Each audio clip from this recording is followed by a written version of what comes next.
recently I asked you guys on my Instagram, which one of these is the hardest for you? Writing the first draft, editing, or marketing? And let me tell you, you guys, your answers were overwhelmingly in favor of marketing being the hardest. And you know what? I totally get it, which is why I wanted to make this video talking about how I got started marketing my books as an indie author and what I would do differently now. Welcome to the Indie Author Studio. My name is Hannah Gaudette, author of 8 self-published books and counting. Make sure you check out the first link in the description where I have a link to the ebook that I wrote on this topic, which is meant to help take some of the scare out of marketing as an indie author.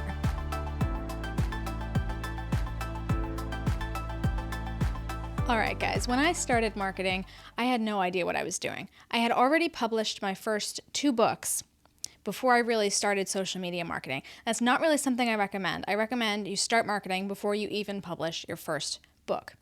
But if you're already past that point, that's fine.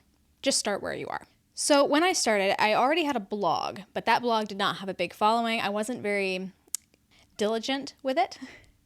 So I moved on to Instagram. And that was definitely a good move. Blogging, I don't really know how successful that is for indie authors at this point. Maybe some of you can speak to that. I really can't at this point.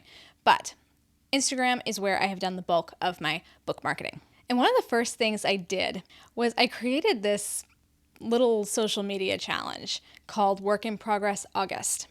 It was the month of August.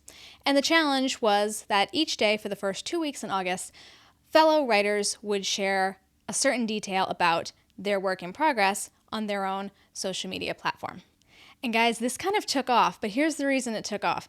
And when I say took off, I don't mean it went viral or anything, but it gave me a lot of new followers right at the beginning of my marketing journey. But here's why. It was because I had a few followers at that point, just literally a few, who were fellow indie authors, and they shared that post. They shared it. It reached their followers came on board, they were excited, and that's how that got started. That's how it got off the ground. And it led to so many new followers. For me, it was such a great experience. It was such a great move. I didn't know what I was doing, but it was good. And you don't necessarily have to do that exact thing when you're starting out, but the principle is this. Networking with other authors is the very first thing you should attempt to do when you are starting out. And here's why. Fellow indie authors are going to support you. They're going to be there for you. Even if all they do is share a few of your posts, that is supporting, that is networking, and it's hugely beneficial. Fellow writers will come alongside you.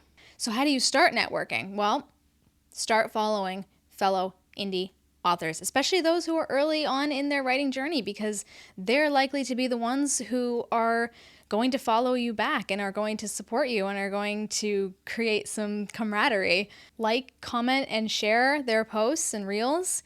Follow them. Join their street teams.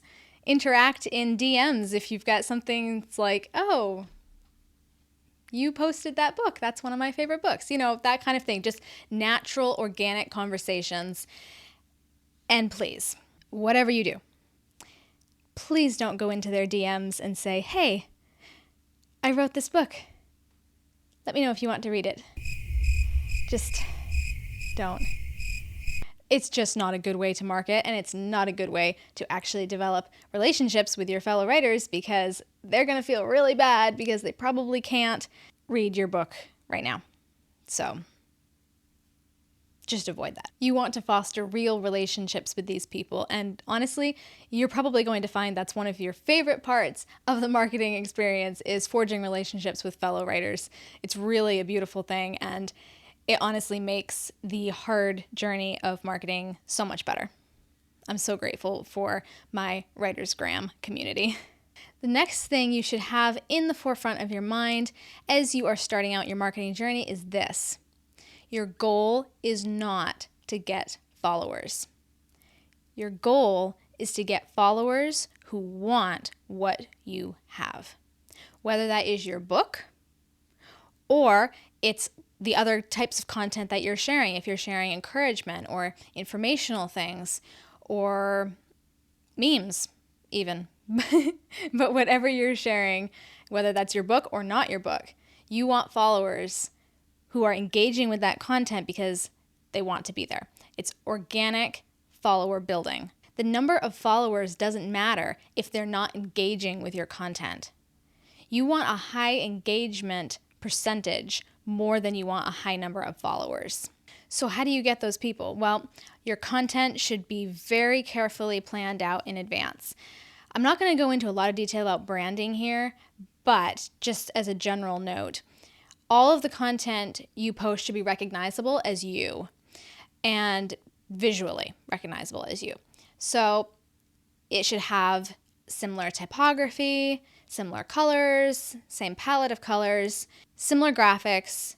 Your reels should probably all have the same background or similar background, similar colors again. It just needs to be recognizable as you. And you'll adjust that as time goes on and you get better at it, and you probably will learn more graphic design. That's a very valuable skill. So be patient with that, but have it in your mind. And then every piece of content you share should have 3 things, usually in the caption, but these can be in your graphics or the reel itself as well. The first is a call to action, and that should be pretty front and center. That might be the first line of your caption. It could be in the reel itself if it's a reel. And the call to action just means, what do you want people to do now that they've seen this post? Do you want them to read the caption if it's a very important caption? Do you want them to share it with somebody who needs to hear what your reel is about? Do you need them to comment? Comment with their opinion. Comment with their favorite book.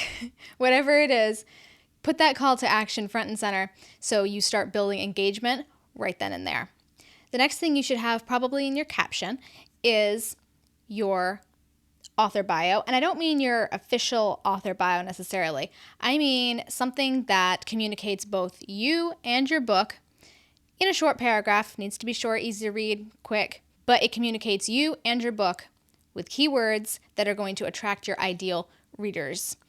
And ideal readers is a very important concept I go more into detail with in the Indie Author ebook, so check that out. I'm not going to spend a bunch of time on it here, but ideal reader is a very important concept in marketing, so check that out. And the next thing is to get creative with the types of content that you share. And guys, this is so important, especially when you're starting out.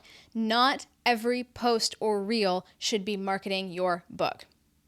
You can have your book marketed in creative ways, even in unrelated reels or posts, but it's very important to vary the content that you share. People don't want to see you pitching your book in every post or reel. I'm sorry. I'm sorry. But it is so true. When somebody sees you with your book in every single reel, they're going to tune you out. Even if they're still liking your reel, they're scrolling past, they're not even looking at it. They're tuning you out because they're seeing the same thing over and over again. So you want to vary your content and make it appeal to different people. You might have one reel or post that's for writers, another that's for readers, another that promotes your book. But even with the ones that promote your book, get creative. Find different and unique ways to talk about your book or your characters. Focus on one little part of it one day and another part the next. But definitely look at what other authors are doing and you will get plenty of ideas, I promise. Marketing is exhausting and so hard for so many people, but really, if you can learn the concepts that I've outlined here, and also in the ebook, I go into a lot more detail. I don't want you to have to burn out to market your book. That's not going to create a sustainable marketing publishing career. If you burn out, you have nothing left and you're not selling your book anyway. So find sustainable ways to market and network with other authors. I cannot stress that enough. So all of these points are in the ebook, which I definitely recommend you check out because I wrote that ebook specifically to help you guys market without burnout. And let's be real, sometimes you are going to burn out. But the goal is to market as much as possible without burnout because marketing is the foundation of your self-publishing journey. So the harder it is for you, the more you feel like you're just swimming against the current, the less likely you are to stick with it in the future and the less sustainable your marketing will be. I hope this video has helped you guys. If you have any questions, feel free to leave them in the comments, and I will do my best to answer them. And also don't forget to subscribe, and I'll see you in the next video.